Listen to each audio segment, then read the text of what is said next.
Parmi les participants au sommet des chefs d'entreprise des deux côtés du détroit de Taïwan qui a lieu à Nanjing, Cao Kung Lien, en provenance de Taïwan, attire l'attention non seulement parce qu'il a grandement contribué à l'ECFA, mais aussi parce qu'il essaie de promouvoir la coopération économique entre les deux rives du détroit de Taïwan. Ce sommet est une plateforme très importante et il comprend de nombreux groupes tels que l'information et la communication, la biotechnologie et la médecine, l'énergie, la protection de l'environnement, etc. Il offre une plateforme permettant aux personnes issues de différents secteurs de communiquer entre elles, d'échanger leurs expériences et de trouver des opportunités commerciales.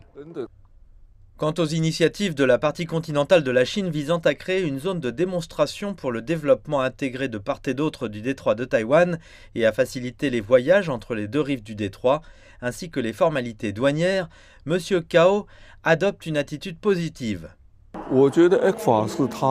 Je pense que le CFA est la première étape de l'intégration économique entre les deux rives du détroit. Le secrétaire général du comité central du PCC, Xi Jinping, a dit un jour qu'il fallait construire un marché commun entre les deux parties.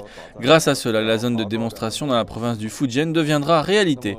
J'ai lu très attentivement le contenu du document publié par le Conseil des affaires d'État. Tous ces éléments sont liés à la zone de libre-échange et au marché commun, et il y a des facilités de transport. Lorsque nous parlons de l'entrée et de la sortie, je pense que cela serait très utile pour les deux parties. Et il adresse ses vœux aux habitants des deux côtés du détroit de Taïwan.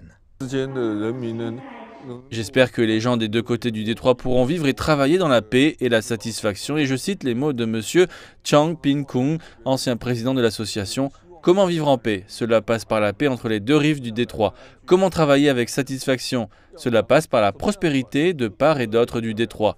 Tels sont les objectifs que nous poursuivons, la paix entre les deux rives du détroit, la prospérité économique et la réalisation de l'objectif de vivre et de travailler dans la paix et le contentement.